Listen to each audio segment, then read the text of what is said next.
بسم الله الرحمن الرحيم. الحمد لله رب العالمين، والصلاة والسلام على أشرف الأنبياء والمرسلين، نبينا محمد صلى الله عليه وسلم وعلى آله وأصحابه الطاهرين الطيبين وعلى من تبعهم بإحسان إلى يوم الدين. أما بعد. Katika darsa yetu ya fiqhi tunaishi na kitabu Al-Fiqhu Al-Muyassaru fi Dawi al-Kitabi was-Sunnah.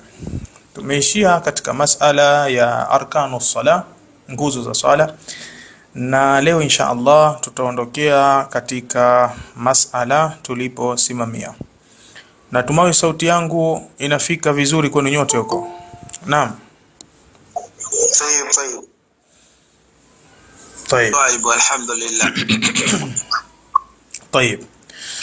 Tunaondokea leo katika masala inayosema as-sujudu. Kadhalika nguzo ya saba ni kusujudu kwa yule ambaye atakuwa ni mwenye kutekeleza ibada ya sala, as-sujud. Afwan kidogo. Sujud.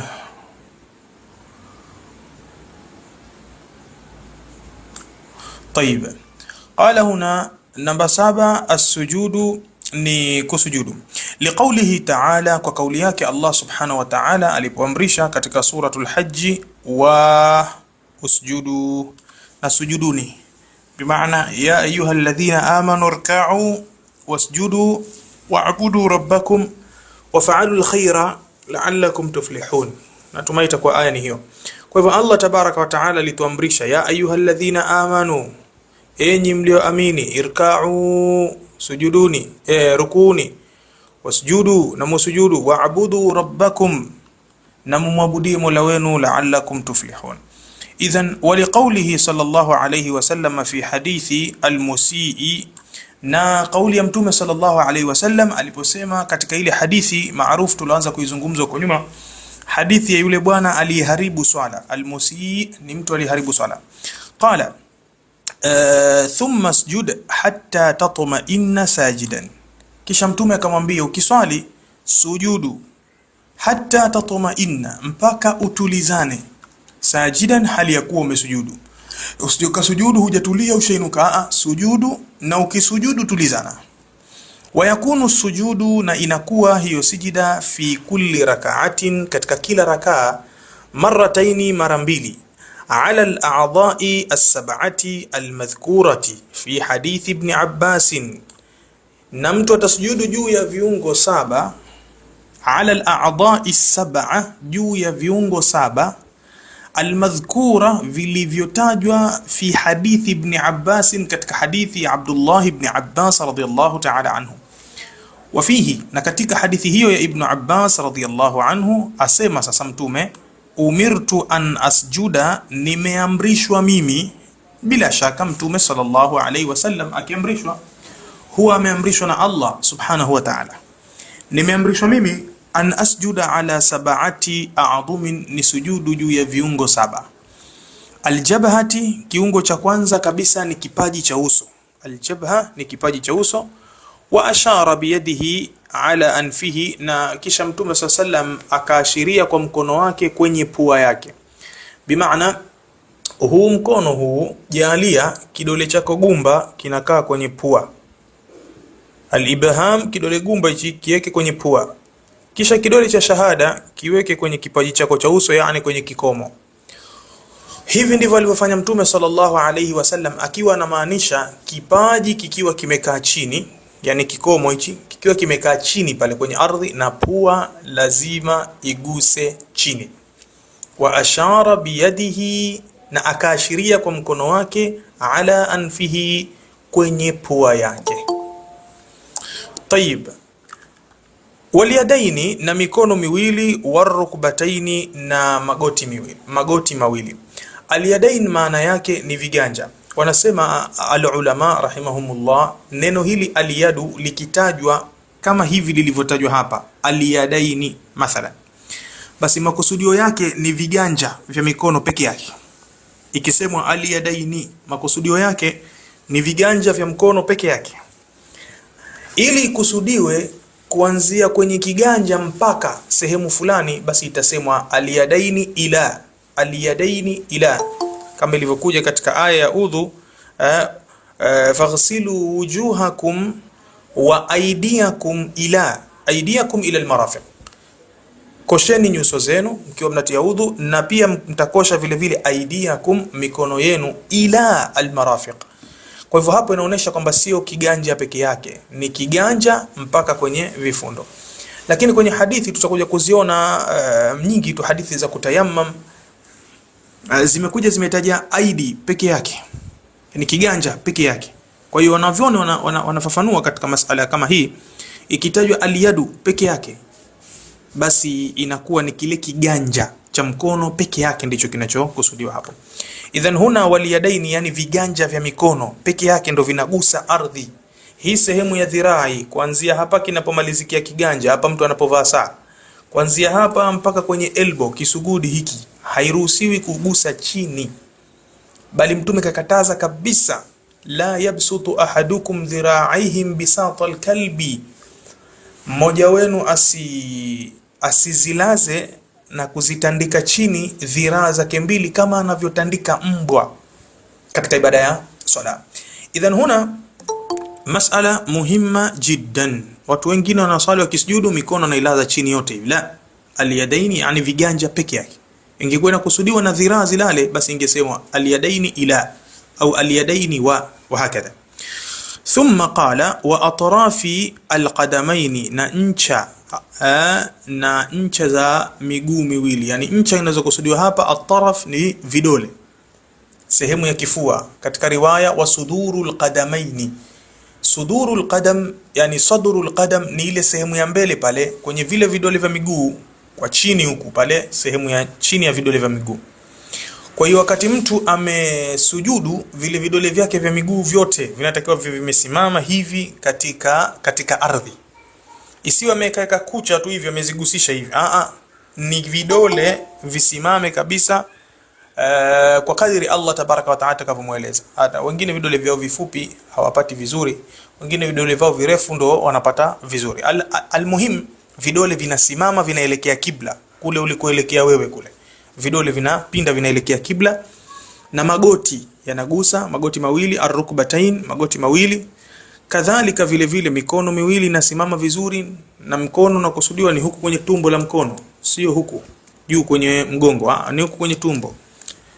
Na kadhalika vile vile kipaji cha uso kinakaa chini.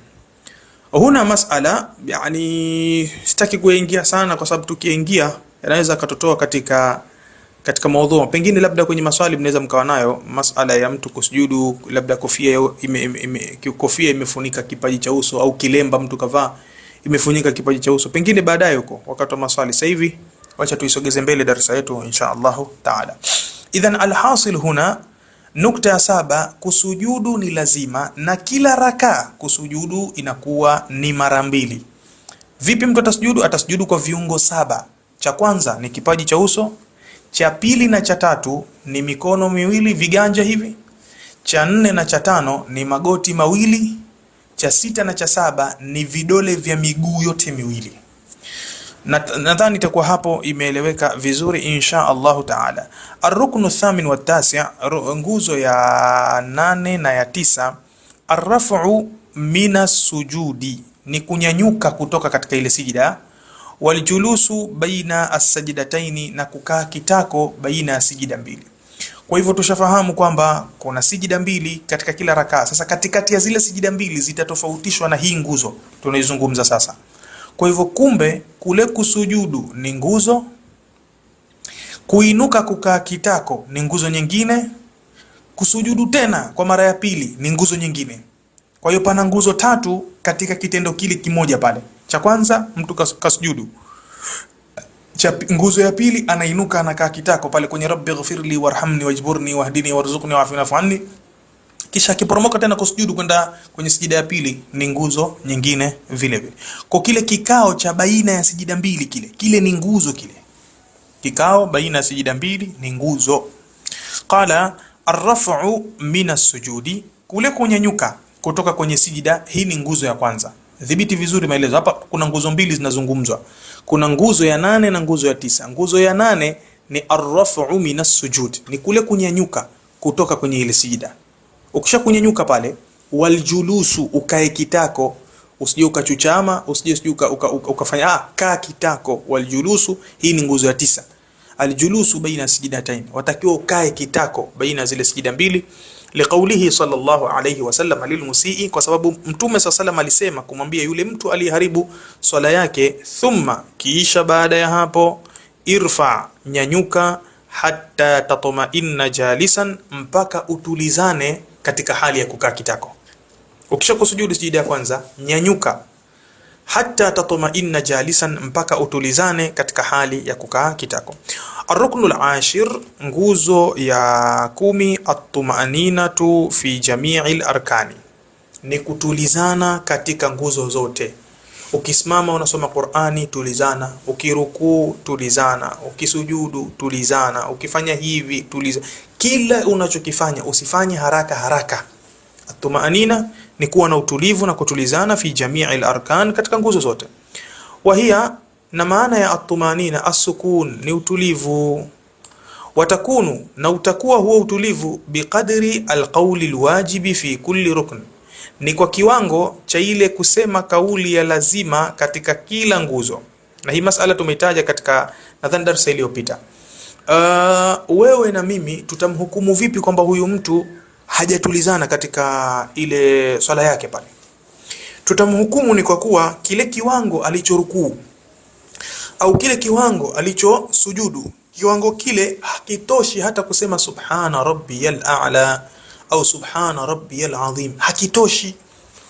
Kasema tu Allahu akbar, Allahu akbar, Allah, haitoshi. Vile alivyofanya vile haitoshi. Kwa kiwango kile huyu mtu hajafanya tumaanina katika rukuu au hajafanya tumaanina katika sujud. Lakini ikiwa kwa kiwango cha kuleta ile dhikri ya wajib, basi tayari itakuwa imetosha katika jambo lile. Qala wa hiya sukun, nayo ni kutulizana. Watakunu, na itakuwa hiyo tumaanina, yani kule kutulizana, biqadri alqawli alwajib, ni kwa kiwango cha kuitamka ile kauli ya wajibu, fi kulli ruknin, katika kila nguzo. Kwamba nguzo hii hapa panasemwa hichi, basi kile kinachotakiwa kiseme kile, basi hapo tayari unahesabiwa wewe ushatekeleza wajibu wako wa kutulizana katika lile jambo. Thumma qala, kwa nini? Li amrihi sallallahu alayhi wasallam almusi'a biha, kwa sababu ya ile amri ya mtume sallallahu alayhi wasallam alipomwamrisha yule aliyeharibu ile swala yake, alimwamrisha biha. Hii biha inarudi kwenye at-tumanina, alimwamrisha utulivu, fi salatihi, katika swala yake, fi jami'il arkani, katika nguzo zote. Mtume anamwambia tulia, hatta tatma'inna, hatta tatma'inna, hatta tatma'inna, nguzo zote anamwambia tulia, tulia. Kosa lake huyu bwana alikuwa hatulii. Mtume kamrudisha mara ya kwanza, nenda kaswali, karudi tena, karudi tena. Kosa lake alikuwa anaswali haraka haraka, akifika na sujuda anaruku, na sujuda anaruku. Mtume kamrudisha, na angerudishwa zaidi ya mara nyingi. Isipokuwa tu yeye mwenyewe alimwambia Mtume sallallahu alaihi wasallam, mimi ya Rasulullah sijui, nifundishe. Ndo Mtume akamfundisha. Wali amrihi lahu, na Mtume sallallahu alaihi wasallam kule alivyomwamrisha yeye, bi'adati salati, kuirejea swala, litarkihi at-tumanina fiha, kwa kule kuacha kwake utulivu katika ile swala yake. Idhan at-tumanina fi jami'il arkan rukun, kule kutulizana katika nguzo zote, hiyo pia ni nguzo. Watakunu biqadri alqawli alwajib fi kulli rukn, na inakuwa kwa kiwango cha kutamka kauli ya lazima kwenye ile nguzo yenyewe. Ukisha kufanya hivyo tayari wewe umetulizana. Kwa nini? Kwa sababu li amrihi sallallahu alaihi wasallam almusi'a, kwa ile amri aliyomwamrisha mtume yule aliyeharibu swala. Kamwamrisha nini? Biha, huwa utulivu, fi salatihi, katika swala yake, fi jami'il arkan, katika nguzo zote. Kwanza mtume alimwamrisha pale, tukapata uwajibu, lakini pia wali amrihi, akamwamrisha tena wali amrihi lahu, na kwa amri yake mtume kumwamrisha yule bwana, bi'adati salati, kuirejea sala, litarkihi tumanina fiha, kwa kule kuacha utulivu katika ile swala yake. Sasa hapa kuna hoja ya kiutulivu kidogo nataka kuizingatia. Kama ingelikuwa kule kutulizana si lazima, haikuwa na haja mtume kumwambia rejea swala. Kurejea swala maana yake ile swala ile swali mwanzo sio Hii pointi kidogo inahitaji utulivu wa kueleweka. Kule kuambiwa rejea swala, maana yake swala uliyoiswali mwanzo sio. Tayib. Kitu gani alikuwa anakiharibu huyu? Kwani alikuwa hasujudu? Kwani alikuwa ruku? Alikuwa anaswali, anasujudu, anaruku. Kosa lake alikuwa hatulii. Mbio mbio pa pa pa pa pa pa. Kashainuka na kwenda kukaa kwenye kikao na Mtume sallallahu alaihi wasallam. Mtume kamrudisha. Kwa hivyo haya maneno wali amrihi lahu, pale Mtume alipomwamrisha yeye bi'adati salati, kuirejea sala, hii ni pointi muhimu sana. Lau kama si wajibu kutulizana kwenye kila nguzo, Mtume asingelimrudisha, lakini kuonesha kwamba lile jambo ni lazima na linavunja swala, Mtume kamrudisha. Ni nguzo ile. Ar-rukn al-hadi ashar at-tashahhud al-akhir, ni kukaa tashahudi ya mwisho. Na hapa tuelewane vizuri, tashahudi ya mwisho haijasemwa tashahudi ya rakaa ya pili, kwa sababu kuna swala zina rakaa mbili tu, hazina tashahudi ya mwanzo, zina tashahudi moja. Kwa hivyo swala yoyote itakayokuwa, iwe swala ina tashahudi mbili au iwe swala ina tashahudi moja, kwa mfano swala alfajiri, muhimu rakaa ya mwisho ile tashahudi ile rakaa ya mwisho ile kuanzia pale at-tahiyatu lillahi was-salawatu wat-tayyibatu, ile ndio inaitwa at-tashahhud. Tuelewane vizuri, ni yale maneno kuanzia at-tahiyatu lillahi was-salawatu wat-tayyibatu wassalamu alayka ayuha nabiy wa rahmatullahi wa barakatuh, hakadha ile pale mpaka kufika pale ashhadu an la ilaha illa Allah wa ashhadu anna muhammadan abduhu wa rasuluhu, mpaka hapo hiki kitu ndio kinaitwa at-tashahhud. Kwa hiyo nguzo ni yale maneno kuanzia at-tahiyatu mpaka kufika ashhadu an la ilaha illa Allah ashhadu anna muhammadar rasulullah. Haya maneno haya ndio hii nguzo ya 11. Lakini maneno haya tunayokusudia sasa hivi ni kwenye ile tashahudi ya mwisho, sio ile tashahudi ya kati na kati. Kwa mfano swala ina rakaa 4, kwenye rakaa ya pili pana tashahudi pale, ile sio tunayoizungumza hapa. Ile sio nguzo katika nguzo za swala. Nguzo ni ile ya mwisho, ile ni nguzo. Tayeb. Liqawli ibn Mas'ud radhiyallahu anhu, kwa kauli ya sahaba Mtume Abdullah ibn Mas'ud asema, kunna naqulu qabla an yufradha at-tashahhudu, ilikuwa sisi tunasema kabla ya kufaradhishwa ile tashahudi. Na dalili ya hapa katika hichi kipengele cha maneno ni hapa kwenye qabla an yufradha. Kamata hapa, kabla haijafaradhishwa, bimaana baadaye ikafaradhishwa, na kikisha kufaradhishwa kitu huwa ni lazima. Kwa hivyo kabla haijafaradhishwa ilikuwa wao wanasema tu assalamu ala Allahi min ibadihi,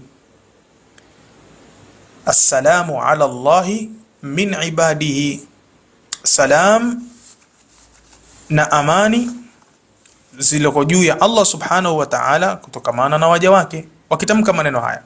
Faqala an-nabiy sallallahu alayhi wa sallama, Mtume akasema, la taqulu assalamu ala Allah, musiseme nyinyi salamu ziwe juu ya Allah subhanahu wa ta'ala, walakin qulu, lakini semeni at-tahiyatu lillahi, maamkizi mema ni kwake yeye Allah subhanahu wa ta'ala.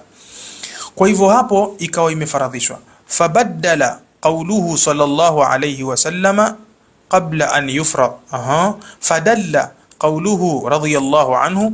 Kwa hivyo ikajuilisha hii kauli yake Abdullah ibn Mas'ud radiyallahu anhu aliposema qabla an yufrada, kabla ya kufaradhishwa swala ile tashahud, ikajuilisha ala annahu fardhun, juu ya kwamba hiyo tashahudi ni fardhi na ni lazima.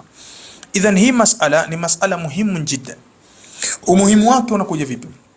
Umuhimu wake unakuja kwamba mtu anaweza akaacha tashahud, akiinuka kutoka katika sijida ile rakaa ya mwisho, moja kwa moja, kuna baadhi ya watu waweza kuanza kumsalia Mtume, Allahumma salli ala Muhammadin wa ala ali Muhammad kama sallaita, anakwenda kule. Sasa hii kesi ya kumsalia Mtume ni kitu mbali, tutakisoma, na kesi tunayozungumza hapa ya at-tashahud ni kitu mbali. Tashahud ni nguzo peke yake, kuanzia at-tahiyatu lillah, maamkizi mema yanathibiti kwa Allah subhanahu wa ta'ala, mpaka kufika kwenye ashhadu an la ilaha illa Allah wa ashhadu anna Muhammadan abduhu wa rasuluhu.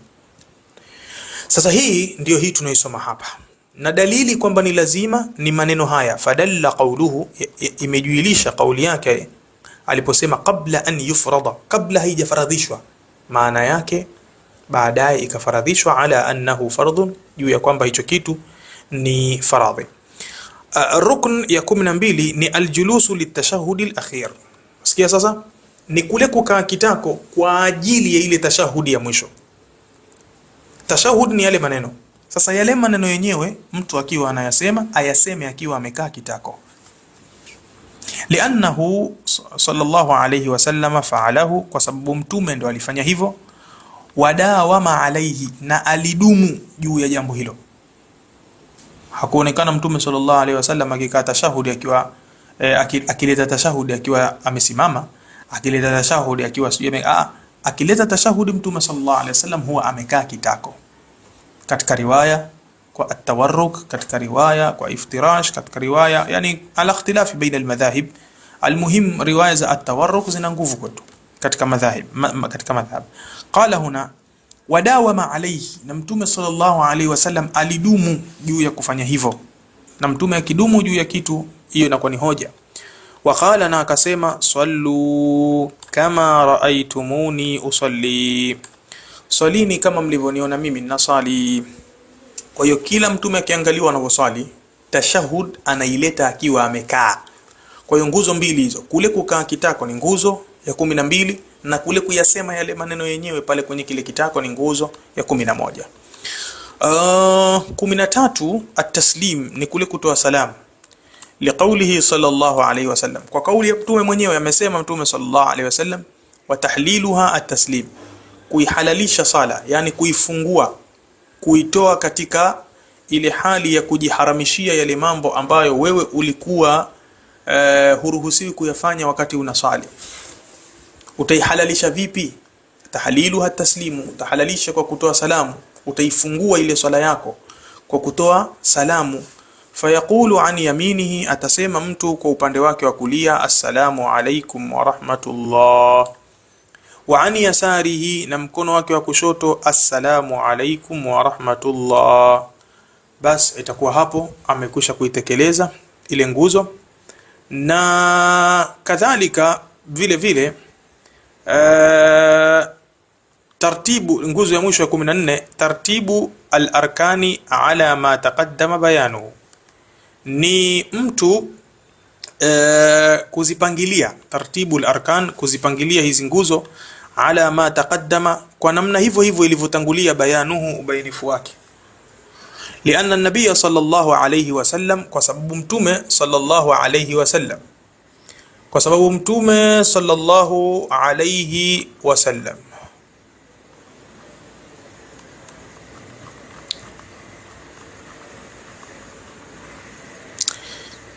kwa sababu mtume sallallahu alayhi wasallam faalaha, alifanya hivyo, murattaban, hali ya kuwa na mpangilio, kwa mpangilio yani. Waqala, na akasema, sallu kama raaitumuni usalli, salini kama mlivyoniona mimi nasali. Haikupatikana mtume kupangua akaanza kusujudu kwanza kisha ndo akarukuu, sijui akafanya. Mtume alikuwa akipanga kwa mpangilio, akisimama akisoma Qur'ani, kisha hurukuu, kisha huinuka huitidali, kisha usujudu sijida ya kwanza, kisha huinuka kwa kitako, kisha usujudu sijida ya pili, kisha hurudi tena kwenye rakaa nyingine, kwa mpangilio. Usipangue. Ile kupangilia ile pia ni lazima, ni nguzo. Ukivuruga tu ushaharibu swala. Tartibul arkan ni kuzipangilia hizi nguzo, ala ma taqaddama bayanu, kwa hivyo hivyo ilivyotangulia ubainifu wake. Kwa nini? Lianna nabiy sallallahu alayhi wasallam fa'alaha murattaba, kwa sababu mtume sallallahu alayhi wasallam alifanya nguzo hizo hali ya kuwa zimepangiliwa. Wa qala, na akasema, sallu kama raaitumuni usalli, salini kama mlivyoniona mimi nasali. Wa allamaha almusia, na akamfundisha yule aliyeharibu swala, almusia fi salati, aliyeharibu katika swala yake. Wa allamaha, na mtume alimfundisha mambo hayo, almusia fi salatihi, yule aliyeharibu swala yake, biqaulihi, kwa kumwambia thumma. Kila baada ya jambo anamwambia thumma, thumma, thumma. Sasa hii thumma maana yake nini? Allati, ambayo tadullu ala tartib, yajuilisha juu ya mpangilio. Maana likimaliza hili lifuatie hili, likimaliza hili lifuatie hili. Ndio kazi ya thumma. At-tartibu wa at-tarahi ni kuleta mpangilio katika jambo. Huna masala, kabla tujayafunga, masala muhimu jiddan. Nani anaweza kutuambia sahaba huyu ambaye tunamtaja sana hapa al-Musi ambaye alikuwa ameswali ile swala akaiharibu. Kule kuharibu kwake sisi tukapata mafundisho ya Mtume sallallahu alaihi wasallam kamili kwenye swala, na ndio leo hapa tupo tunasoma swala kwa kupitia kitendo chake yeye yule bwana. Nani anaweza kutuambia jina la huyu sahaba alikuwa anaitwa nani? Naam. Kama kuna mtu yote anajua afungue mic.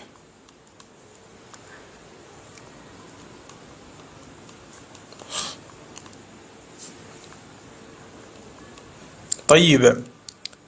Ni jambo muhimu. Sahaba huyu ni sahaba mtukufu, Mwenyezi Mungu Subhanahu wa Ta'ala muyaradhi. Huyu sahaba alikuwa na matukio, yani anaharibu. Kule kuharibu kwake mara nyingi ndio kunapelekea sisi tunapata hukumu ya kisheria.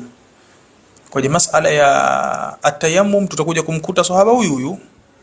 Kuna siku tukio lilitokea akaharibu.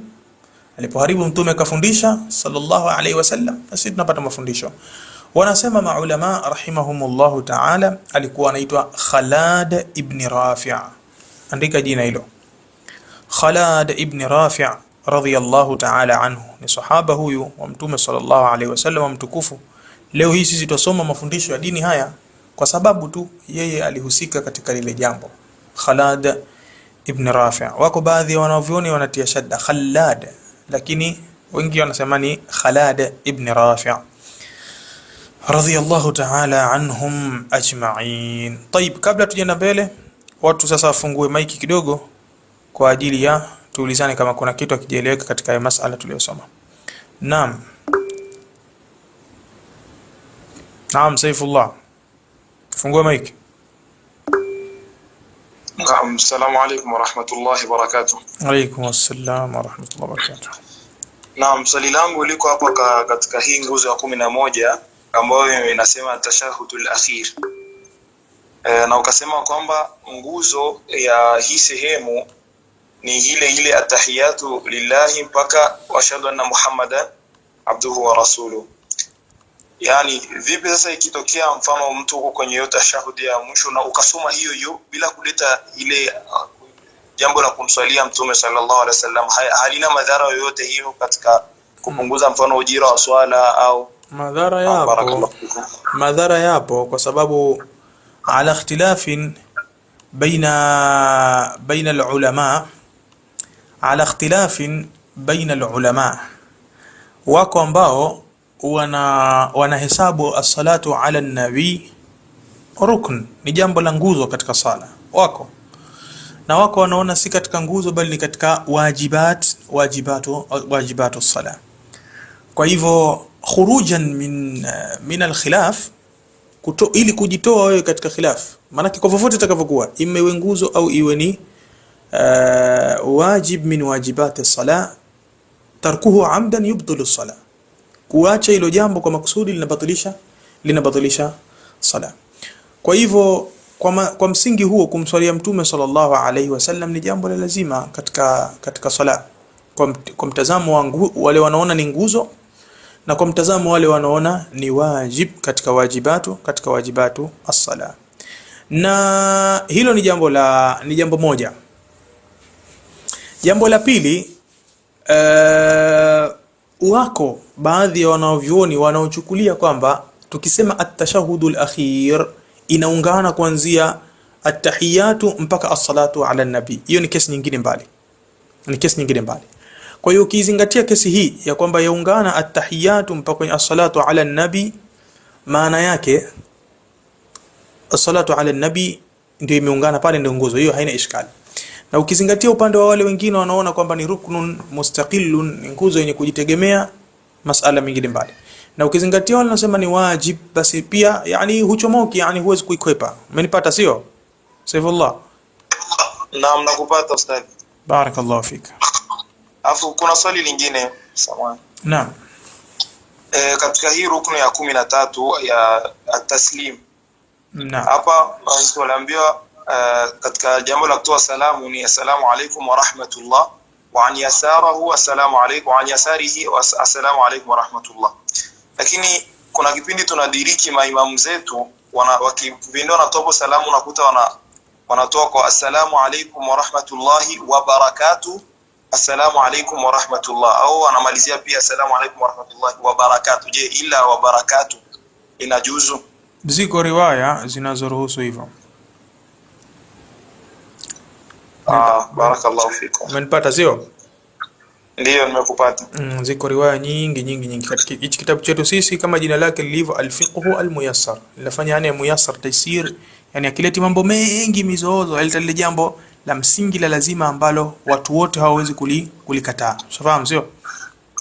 Ndio, nimefahamu ustadh, barakallahu fikum. Wanaepusha ile masala ikhtilaf. Naam, Idi.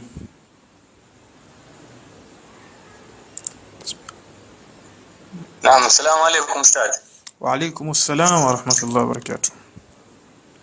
Mimi nilikuwa nauliza hii tahiyatu kama swala ya raka 4, hii nguzo ambayo tumesoma sasa hivi, umesema si lazima. So inamaanisha kuwa si lazima mtu asome hiyo tahiyatu, hata kama yeye ni imamu anaongoza ile swala, anaweza tu kukaa kanyamaza asome kitu. Tahiyatu ipi? Ile ya kati na kati, ile ya raka ya pili? Ile ya kati na kati, swala kama ni raka 4 ama magharibi vile raka 3. Sasa uko tahiyatu ya pili.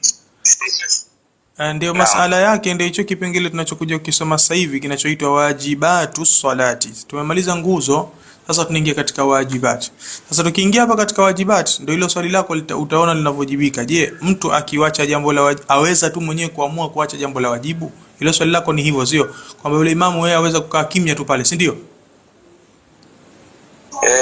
Hukumu ya imamu na maamuma katika hiyo sala ambayo ni raka 4. Ndio. Katika hiyo nguzo ya atahiyatu. Basi hilo swali lako wewe litajibika katika hayo maelezo hapo tukianza kuyasoma inshallah. Tutapata kila kitu inshallah. Naam. Saif. Nani huyu yuko kabla ya Saif hapa? Ismail. Fungua mic. Naam. Naam mwalimu. Asalamu alaykum. Wa alaykum salaam wa rahmatullahi wa barakatuh. Wewe jina lako latamkwaje hili? Linaitwa Dadi. Dadi. Wewe jina lako hili la Mozambiki wewe, sio? Naam. Ustadhi, ukiendelea unaweza kuniita Abu Darda. Abu Darda. Hapa kwa linajishow Dadi. Taib, naam Dadi. Naam. Swali langu liko kama la kakaidi lakini lipo tofauti kidogo. Yaani mimi nilikuwa nauliza kama hivyo mtu akisha akasahau sasa kukaa katika ile tahiyatu ya mwanzo ile, aweza kufanya sijda sawa au ataacha tu hivi? Haya, na hilo nalo pia linajibika katika hicho kipengele tunachokisoma hapo. Kwa hiyo vumilia kidogo. Naam. Naam, Ishaq. Taka maswali yanayohusiana na hizi arkan ili tukiondoka hapa tuende mbele. Ishaq, fungua mic yako.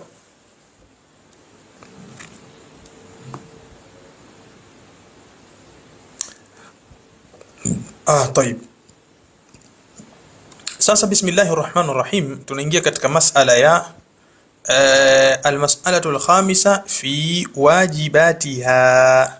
Masala ya 5 ni kuhusiana na yale mambo ya wajibu ya sala. Kuna tofauti baina ya nguzo za sala na mambo ya wajibu ya sala. Kuna tofauti baina ya vitu hivyo. Anasema wawajibatuha 8, na yale mambo ya wajibu yale ni mambo 8. Tabtulu salatu, itabatilika sala ya mtu bitarkiha amdan, kwa kuacha hayo mambo makusudi. Yani makusudi tu mtu kasema mimi sifanyi hili jambo kwa sababu sio katika nguzo, ni katika mambo ya wajibu tu. Akiacha makusudi swala imebatilika. Lakini watasqutu sahwan wa jahlan, na yanaondoka ule ulazima wake pale mtu atakapokuwa amesahau na pia mtu akiwa mjinga hajajua. anakuwa ule ulazima unaepushwa kwake haupo. Tofauti na hizi nguzo tulizomaliza zote hizi nguzo hakuna kusahau. Mtu akisahau swala ni batil. Akiwa mjinga hajui swala ni batil. Nguzo ni kesi nyingine mbali. Hapa tunazungumza masala ya wajibat. Hizi wajibat, kwa mfano imam akisahau kukaa ile tashahudi ya mwanzo, ndio hiyo aloulizia Idi sasa. Akisahau imamu kukaa tashahudi ya mwanzo, au maamuma, au mtu anayeswali peke yake. Maamuma inakuwa bila shaka ndio imamu. Yule mtu anayeswali peke yake akisahau kukaa tashahudi ya mwanzo, akisahau, basi inakuwa amesamehewa, atakuja kuleta. Ndio hapa unaona sikia anaposema hapa wayajibu, na itawajibika lisahwi anha, kwa kule kuzisahau hizo wajibat, itawajibika sujudu sahwi, kusujudu sijida ya kusahau. Kwa hivyo unaona haya maelezo hapa yamejibu majawabu yote mawili aliloulizia Idi na al-akh Abu Darda. Al-akh Abu Darda auliza, je, mtu ndo akishakuacha hilo jambo, je, atalazimikiwa kusujudu na sijida ya kusahau? Naam, akiwa amesahau wajib katika wajibati sala, basi atatakiwa kuleta sijida tusahwi, ili ile sijida tusahwi ije iunge lile pengo ambalo yeye aliliwacha pale nyuma. Kwa hivyo natumai itakuwa waliouliza maswali hayo watakuwa wameelewa jawabu. Kwa ufupi, tabtulu salatu bitarkiha amdan, itabadilika sala kwa kuacha haya mambo kwa maksudi. Watasqutu sahwan wa jahlan, lakini ule ulazima na uwajibu unakuwa unaondoka endapo mtu atakuwa amesahau, au endapo itakuwa yule mtu amekuwa halijui lile jambo. Wayajibu lisahwi anha, na itawajibika kwa kule kusahau vitu hivyo, itawajibika sujudu sahwi, sijida ya kusahau. Falfarqu bainaha wa baina al-arkan, basi tofauti iliyopo baina ya haya mambo ya wajibu na baina ya nguzo, tofauti ni nini? Asema anna man nasiya ruknan, kwamba yule aliyesahau nguzo, la tasihhu salatuhu, haisihi, haikubaliki sala yake, illa bil itiyani bihi, isipokuwa kwa kuirejea, kuileta tena ile nguzo. Nguzo ni lazima iletwe. Wa amma man nasiya wajiban, ama yule atakayesahau jambo la wajibu, ajiza anhu, itamtosheleza yeye sujudu sahwi, ile sijida ya kusahau. Hizi ndio tofauti. Huyu kasahau nguzo, lazima arudie nguzo au swala batili. Huyu kasahau wajibu, basi haina haja ya kulazimisha kurejea, atakuja tu kuweka sijida ya kusahau, mwisho ile sijida itakava lile pengo pale. Hadha huwa alfarqu baina alwajibati wal arkan. Fal arkanu awkadu min alwajibat, basi nguzo zimetiliwa mkazo zaidi kuliko mambo ya wajibu. Fal arkanu, nguzo awkadu, zinatiliwa mkazo zaidi min alwajibati, kuliko haya mambo ya wajibu. Sio kwamba haya mambo ya wajibu ni mchezo, hapana, lakini ukiyalinganisha na nguzo zina nguvu zaidi. Wabayanuha ala nahwi alati, na ubainifu wake ni kwa mfumo huu ufuatao. Kwa hivyo kabla tuingie katika ubainifu, ni wajib hichi kipengele kieleweke vizuri. Mambo ya wajibu ni mambo 8. Swala itabatilika mtu akiwacha kwa makusudi, ama akisahau au akiwa hajui, ule ulazima unaondoka. Na itawajibika pale mtu atakaposahau, lazima asujudu sijida ya kusahau, akisahau haya mambo ya wajibu. Na tofauti iliyopo baina ya nguzo na mambo ya wajibu ni kwamba atakayesahau nguzo, swala yake haisihi isipokuwa ailete ile nguzo. Ama atakayesahau jambo la wajib, itamtosha yeye kusujudu sijida ya kusahau, kwani nguzo zimetiliwa mkazo zaidi kuliko haya mambo ya wajibat. Jambo la kwanza la wajibu ni jamiu at-takbirati, ni zile takbira zote unazozisikia kwenye swala zile, Allahu akbar, Allahu akbar, Allah, zile zote zile. Ghaira takbiratul ihram, isipokuwa ile takbira ya mwanzo, takbiratul ihram, ambayo tumeiona katika nguzo. Wa huwa ma yusamma, na hizi takbira hizi ndizo zile zinazoitwa bi takbiri lintiqal, inaitwa takbira ya intiqal. Takbira ile ukisikia Allahu akbar watu wamerukuu, Allahu akbar watu wameinuka, Allahu akbar watu wamesujudu, Allahu akbar, ile ukisikia hivyo, ile takbira ile Allahu akbar kisomi inaitwa takbir al-intiqal. Ni takbira ya muondoko, kuondoka sehemu moja kwenda kwenye sehemu nyingine. Tutaona hadithi hapa, an-nabii sallallahu alayhi wasallam kana yukabbir fi kulli raf'in wa khafdhin, mtume alikuwa akileta takbira kila kiinama na kila kiinuka, wa qiyamin wa qu'udin, kila kisimama kila kikaa, mtume ulikuwa akileta hizo takbira. Kwa hivyo almuhim, kuna takbira aina ngapi za takbira katika sala? Au unaweza kusema kwa ufupi kuna takbira za aina mbili. Aina an-naw' al-awwal takbira ya wajib, na an-naw' athani ni takbira ambayo ni ya rukn. Takbira ya rukn ambayo ni nguzo ni ile takbira ya mwanzo, takbiratul ihram. Na takbira ya wajib ni ile takbiratul intiqal, ni takbira ya kuondoka. Idhan lazima ufarikishe baina takbiratul ihram wa takbirati al-intiqal.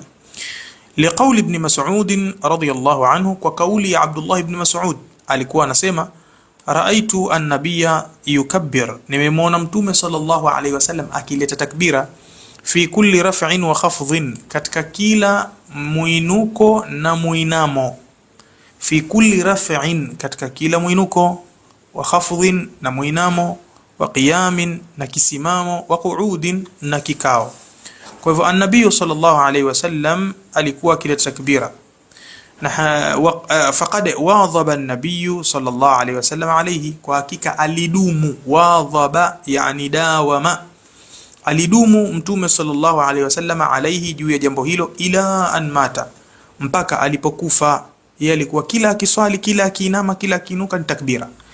Waqad qala sallallahu alayhi wasallam, na yeye ndiye aliyesema, qad qala, kwa hakika amesema, sallu kama raaitumuni usalli, salini kama mlivoniona mimi ninasali. Kwa hivyo lazima na sisi tukiswali, kila muinamo, kila muinuko tuseme Allahu akbar, isipokuwa pale kwenye rukuu. Tukitoka lazima tutasema sami Allahu liman hamida, kwa sababu ndicho kilichofundishwa pale. Na huna tatawalladu mas'ala, kuna mas'ala hapa yanazalika, na ni khilafu kubwa katika baina alfuqaha, baina wanavyuoni wa fiqh. Mas'ala ya kuwa mtu anapokwenda katika sijidatu tilawati, sijida ya kusoma kisomo, yani kati na kati ya swala wewe ukasoma aya ya kusujudu. Na sijidatu tilawa inakuja kwa moja ya sababu tofauti. Imma ile aya inaamrisha ya ayyuhalladhina amanu rka'u wasjudu wa'budu rabbakum wa hakadha, enyi mlioamini rukuuni na musujudu. Hii ni amri. Wasjud waqtarib, hii ni amri. Allah anaamrisha wewe sujudu, kwa hiyo utasujudu. Au inawezekana ikawa si amri, lakini ile aya inataja kwamba watu wema wakisoma Qur'ani huporomoka kusujudu. Kwa hiyo wewe utatakiwa usujudu kwa kuiga kitendo cha wale watu wema. Kwa mfano, innama yu'minu biayatina alladhina idha dhukiru biha kharru sujada wasabbahu bihamdi rabbihim wa hum la yastakbirun, hakika wale wenye kuziamini aya zetu sisi, idha dhukiru biayati rabbihim, wanapokumbushwa aya za Mola wao, au kama qala Allah subhanahu wa ta'ala, innama yu'minu biayatina alladhina idha dhukiru biha, hakika wale wanaoziamini aya zetu wakikumbushwa kwa kusomewa aya zetu, kharru sujada, wanaporomoka kusujudu. Waona, hichi ni kitendo cha watu wema. Watu wema wakisomewa aya za Allah wanaporomoka kusujudu. Wasabbahu bihamdi rabbihim wa hum la yastakbirun. Idhan wewe utasujudu pahala hapa kwa sababu na wewe uingie katika grupu la watu wema wenye sifa ile waliotajwa pale. Kwa hivyo sijida tusahwi, moja katika sababu zake ni wewe kuiga kile kitendo cha watu wema waliotajwa pale, au ni wewe kutekeleza amri ya Allah aliyoamrisha pale. Kwa mfano, wasjude waqtarib, Allah amekuamrisha usujudu, utasujudu. Sasa ile sijida watu wamekhtalafiana kwenye kuporomoka kwake kwenda kusujudu na kuinuka kwake kutoka katika sijida ile kurudi tena kuendelea na kisomo. Je, takbira inaletwa, takbira hailetwi? Mzozo mkubwa, watu wamezozana, wakagombana katika misikiti wa hakala. Sasa upande waliosema kwamba ni lazima tuileteni hii takbira, basi miongoni mwa dalili zao ni hadithi hii, raaitu an-nabiy sallallahu alayhi wasallam yukabbiru, nilimwona mtume akileta takbira, fi kulli raf'in wa khafdhin, katika kila muinuko na muinamo, wa qiyamin wa qu'udin, na katika kila kisimamo na katika kila kikao, mtume akifanya hivyo. Kwa hiyo wakaitumia hadithi hiyo akakwambia, madhali ukienda kusujudu, unakwenda kuinama, unakwenda chini, basi utaleta takbira, na ukiinuka arrafu kurudi tena kuendelea kwenye kisomo utaleta takbira, kwa sababu hadithi inasema fi kulli, yani ni katika masala wamekhtalafiana wanavyuoni na hawa huku nao na mashiko yao. Alhasil si katika mambo ya kufanya watu wakazozana msikitini, uleta takbira unaleta kuna watu wamefukuzwa msikitini kwa sababu ya mambo haya. Msikiti huu kisujudu lazima ulete takbira, na yeye akaingia pale na usalafi wake akasema mimi silete takbira, akafukuzwa imamu msikitini. Na msikiti mwingine hivyo hivyo, hapa usilete takbira. Sasa hivyo yani. Jambo la pili, tukienda kumalizia, anasema qawlu ni kusema sami'a Allahu liman hamida. Atasema maneno haya lilimami walmunfarid. Sami'a maana yake amesikia, Allahu Mwenyezi Mungu Subhanahu wa Ta'ala amemsikia, liman yule ambaye hamidahu mwenye kumhimidi, mwenye kumshukuru sana Allah huwa anamsikia, mwenye kumsifu Allah anamsikia. Utayasema maneno haya ukiwa wewe lilimam ni imamu unaswalisha, au ikiwa wewe almunfarid unaswali peke yako. Almunfarid ni mwenye kuswali peke yake, ni wajib useme sami'a Allahu liman hamida. Kwa nini? Li hadithi Abi Huraira. Hadithi ya Abi Huraira inasema kana Rasulullah sallallahu alaihi wasallam yukabbiru hina yaqumu, alikuwa mtume akileta takbira wakati anaposimama ila salati, kwa ajili ya sala, na hii ni takbiratul ihram. Thumma yukabbiru hina yarka'u, kisha analeta tena takbira wakati anaporukuu, anapokwenda kwenye rukuu anasema Allahu akbar. Thumma yaqulu, kisha anasema sami'a Allahu liman hamida hina yarfa'u sulbahu, wakati anaponyanyua uti wake wa mgongo au mgongo wake, minar rak'a, kutoka kwenye ile rukuu aliyokuwa amerukuu. Thumma yaqulu, kisha anasema wa huwa qa'imun, hali yakuwa amesimama, rabbana lakal hamdu, ewe Mola wetu ni zako wewe sifa zote zilizokamilika. Idhan hapa tunapata hukumu ya kwamba Mtume sallallahu alayhi wasallam alikuwa anapokwenda kwenye rukuu, thumma yaqulu, kisha anasema sami'a Allahu liman hamida, anapotoka katika rukuu anayasema maneno haya hina yarfa'u sulbahu, wakati anaponyanyua. Sikiza hii sentence. Kuna kosa linafanyika katika makosa ya wenye kuswali, maimamu wengine wakati amerukuu, pale amerukuu ndo anasema sami'a Allahu liman hamida kisha anainuka. Kosa hilo, au imamu mwingine yatokezea hajui, au wakati mwingine mtu anaghafilika yani, lakini ni kosa, anainuka kutoka katika rukuu mpaka ashasimama ndo anasema sami'a Allahu liman hamida, ni kosa vile vile. Kinachotakiwa ni ule wakati mtu anainuka, ndani ya kile kitendo cha kuinuka, wakati unainuka athnaa arrafi'i, kati na kati ya kule kuinuka ndio unasema. Ukifika kwenye kisimamo ushaimaliza sami'a Allahu liman hamida. Hii ni dhikrun min adhkari raf'i, ni nguzo ya kunyanyukia, sio nguzo ukisha kusimama kutoka kwenye rukuu, kosa. Au sio nguzo ambayo utaileta kwenye rukuu kisha ndo usimame, kosa.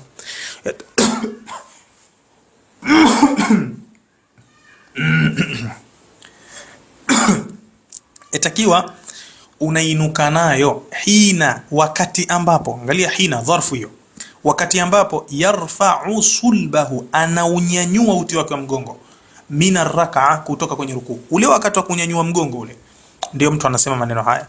Thumma yaqulu wa huwa qa'imun, kisha anasema akiwa sasa ashasimama, sasa ashasimama wima, hapo sasa ndo anasema rabbana lakal hamdu. Kwa hivyo maneno haya yafahamike vizuri kwa kila mwanafunzi, nini maana ya hina yarfa'u sulbahu min ar-rak'a na tofauti thumma yaqulu wa huwa qa'im.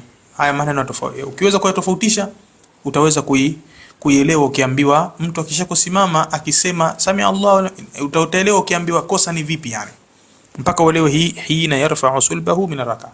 Kile kitendo, sijui Kiswahili tumeneno gani hapa, lakini ule wakati mtu ananyanyuka, ule ndio ule wakati mtu anasema sami Allahu liman hamida, yani ananyanyuka nayo. Tayyiba, jambo la mwisho ambalo tutamalizia leo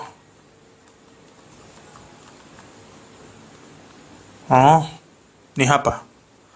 Qawlu ni kusema rabbana lakal hamdu, ewe mola wetu ni zako wewe sifa. Rabbana lakal hamdu, maneno haya atasema nani? Lil maamumi faqat, ni lazima maamuma aseme maneno haya. Sasa hapa tugawanyane masala. Amma al-imamu wal munfaridu, ama yule imamu na mtu anayeswali peke yake, fayusannu lahuma, ni sunna kwa wao, aljama' bainahuma, ni kukusanya baina ya mambo yote mawili. Ni sunna, si wajibu. Daraja la wajibu ni kubwa kuliko daraja la sunna, kama ambavyo daraja la rukn, nguzo, ni kubwa kuliko daraja la wajibu, na hivyo hivyo daraja la wajibu ni kubwa kuliko daraja la sunna. Sasa ni wajibu kwa imamu na anayeswali peke yake aseme Sami Allahu liman hamida, ni wajibu kuyasema maneno hayo. Kisha ni sunna kwao kusema Rabbana walakal hamd. Lakini maamuma yeye ni sunna kwake kusema Sami Allahu liman hamida, ni sunna kwake kusema hivyo. Lakini hili neno Rabbana walakal hamd ni wajib kwake kulisema. Na hapa tutaeleza labda baada ya wacha tumalize ikhtilafu ya wanavyoni.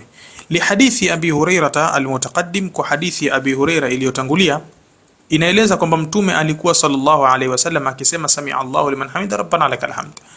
Wa li hadithi Abi Musa, na kwa hadithi ya Abi Musa, wafihi, na ndani ya hadithi hiyo inasemwa hivi: wa idha qala, na pindi atakaposema imamu wenu Sami Allahu liman hamida, imamu akisema hivyo, faqulu Rabbana lakal hamd. Kwa hivyo hapa maamuma anaambiwa ukimsikia imamu kasema Sami Allahu liman hamida, basi wewe sema Rabbana lakal hamdu. Hii dalili inaonyesha nini? Ni dalili inaonyesha kwamba yeye si lazima kusema Sami Allahu liman hamida, yeye anasema tu Rabbana lakal hamd. Tayeb, dalili hii ya hadithi tulioimaliza kuisoma, hadithi ya Abi Musa, hii sana inamhusu maamuma. Sikiza vizuri, hadithi hii ya Abi Musa, hii hadithi sana yanamhusu maamuma. Anaambiwa ukimsikia imamu wako amesema Sami Allahu liman hamida, wewe maamuma sema Rabbana walakal hamdu. Hapa maamuma anapata mafunzo kwamba si lazima kwake kusema ile Sami Allahu liman, akisema ni vizuri, lakini si lazima. Yeye kinachomhusu kwa ulazima kwake ni wajib aseme Rabbana lakal hamdu au Rabbana walakal hamd. Hilo ni jambo la kwanza. Hadithi hii tulipita hapa juu katika hii nguzo ya pili, katika wajibi ya pili kusema Sami Allahu liman hamida, ikatajwa hadithi hapa ya Abu Huraira inasema hivi: thumma yaqulu Sami Allahu liman hamida. Mtume alikuwa akiswali anasema Sami Allahu liman hamida wakati anaponyanyuka kutoka kwenye rukuu. Thumma yaqulu wa huwa qa'im, kisha anasema tena akiwa amesimama Rabbana lakal hamd. Na mtume imma akiswali anaswali akiwa ni imam au anaswali akiwa peke yake. Mtume hakuwa maamuma sallallahu alayhi wasallam. Mtume sallallahu alayhi wasallam alikuwa ni imam, anaswalisha watu wake, au ataswali peke yake. Sasa vyovyote atakavyokuwa, imma akiwa ni imam au akiwa ni munfarid, anaswali peke yake, ndio hadithi hii itawahusu watu hao wawili watakaokuwa maimamu na watakaokuwa wanaswali peke yao. Watasema kama alivyokuwa akisema mtume Sami Allahu liman hamida wakati wananyanyua migongo yao kutoka katika rukuu, kisha wakisha kusimama watasema Rabbana lakal hamdu, ewe Mola wetu ni zako wewe sifa. Kwa hivyo hapa pana ikhtilafu baina wanavyoni, lakini usalama zaidi ni kauli hii, imam na mwenye kuswali peke yake, yani al-imamu wal munfarid, watu wawili hawa itawahusu kwa asilimia kubwa ulazima wa kusema Sami Allahu liman hamida Rabbana walakal hamd, zote mbili, ikiwa mtu ni imam au anaswali peke yake. Hii ndio kauli ya usalama kabisa kwenye swala. Ama maamuma anayeswalishwa, yeye inamtosha kusema Rabbana lakal hamdu, ile Sami Allahu liman hamida si lazima kwake, ila akisema ni vizuri zaidi kwake. Yani akiinuka akaleta Sami Allahu liman hamida Rabbana lakal hamd, hali yako yeye ni maamuma, ni vizuri kwake akifanya hivyo. Inshallah naktafi bihadha alqadr, wallahu ta'ala a'la wa a'lam. Tukija tutakuja kuondokea kesho katika masala haya tuliposimamia hapo na kumalizia hichi kipengele cha wajibat, na natumai inshallah tutazimaliza pia sunan katika darasa kesho inshallah. Haya, kama kuna mtu ana swali dogo dogo basi afungue tuulizane. Kuna dakika 5 hapo mpaka kufika saa 4 dakika 10, tuzitumie hizo kuulizana inshallah.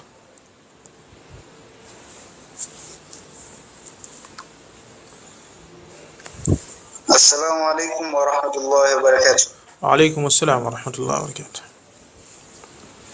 Mimi mwalimu, swali langu lipo hapa katika upande wa at-tashahhud al-akhir kwa imamu. Je, ikiwa imamu katika zile swala zenye rakaa 3 na 4, ikiwa atatoka kwenye sijida pale akasahau kama ni raka ya 4 akaenda zake juu direct, je, hukumu yake inakuwa ni ipi huyo? Lakini pia vile vile na kwa upande mwingine, ikawa imamu akatoka katika sijida, lakini baada ya kutoka katika sijida akasahau pale kitambo cha kutoka, kikaa pale kitambo kidogo cha kukaa katika tashahudi, akaona kama kashaimaliza ile tashahudi akatoa salamu, naye pia hukumu yake inakuwaje?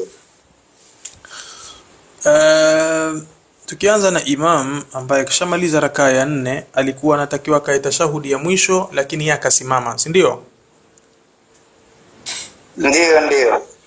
Atakumbushwa, atarudi chini, watu watamwambia subhanallah subhanallah, atarudi chini. Imam akiendelea kusimama kwa kuwa yeye ana yaqeen, imam anaruhusiwa at-tabanni ala al-yaqeen, kujenga swala yake akaijenga juu ya yaqini yake. Ikiwa ana yaqeen kwamba hii ni rakaa yangu ya 4, kumbe ni ya 5, lakini yeye ana yaqini kwamba hii ni ya 4, imam ana ruhusa ya kutabanni kwenye yaqini yake, ana ruhusa hiyo. Sasa ikiwa ni hivyo, yeye ametabanni kwenye yaqini yake, na watu wanamwambia subhanallah subhanallah, sasa yeye anaona kwamba watu ndo wanakosea, kwa hivyo inabidi imamu anatulia pale pale, anaiendeleza ile rakaa ya 5 ikiwa anaamini yeye ndio rakaa ya 4. Sasa maamuma wanafanyeje? Ala qawlain lil ulamai rahimahumullah, kauli mbili. Wako waliosema inma ju'ila al-imamu liyutamma bihi, hakika imamu amewekwa ili atiiwe. Kwa hivyo madhali imamu ana yaqini na anachokifanya, nyinyi maamuma mtakwenda juu, mtamfuata imam, kisha baada ya hapo mutamaliza swala, mutamwambia imamu wenu, wewe ulikosea hivi, atasujudu sijida za kusahau 2 pale baada ya swala. Lakini wako baadhi ya wanaoviona nasema hapana, tutamtii imam katika maaruf, katika wema, na miongoni mwa wema ni swala ile ikae sawa sawa. Lakini imam akiwa anaongeza kitu katika ibada na sisi sote tunayakini hii rakaa ni ya 5 anaongeza, basi sisi tutaketi. Yes, yashasimama imam, sisi tunaketi pale pale, hatuwezi kutoa salamu kwa sababu ya tumsubiri imam ajeivunje swala. Tutaketi, tunamsubiri pale pale tu, tunamsubiri anakwenda na rukuu, anasujudu, kisha anakata shahudi. Anakata shahudi yake, akifika kutoa salamu tunatoa naye salamu, kisha tunamwambia wewe babu umeongeza, haya poromoka sijida za kusahau.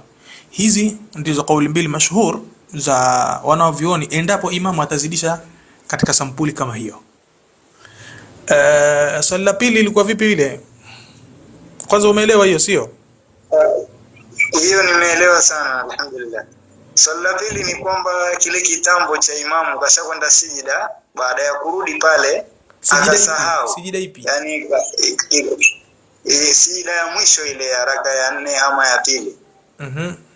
Yani akasahau akakaa tashahudi, lakini akasahau kwamba labda akaona kashasoma ile tashahudi yote kashamaliza, na baada ya kurudi tu pale kitambo kidogo akatoa salamu bila yao maamuma kumaliza, yani kusoma ile tashahudi. Ikiwa yeye imam amesahau kuleta tashahudi, akajiona ashaileta ile tashahudi mpaka akatoa salamu, basi ile swala itakuwa ndio endapo hatokumbuka ile swala.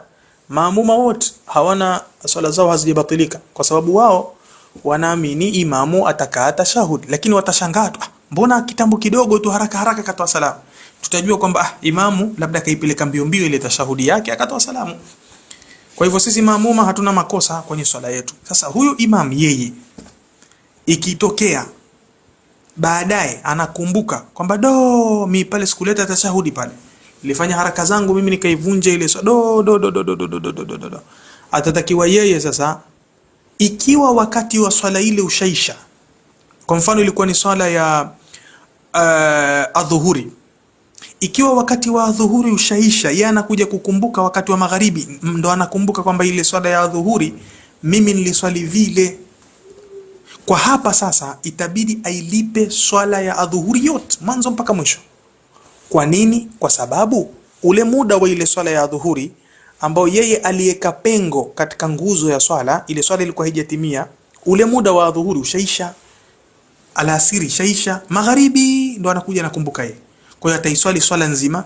Lakini lau kama atakumbuka ndani ya muda wa adhuhuri ule bado muda wa adhuhuri haujesha, akakumbuka kwamba mimi katika ile swala niliiwacha ile tashahudi pale, yeye huyo imam atarudi kuiswali ile rakaa moja ya mwisho.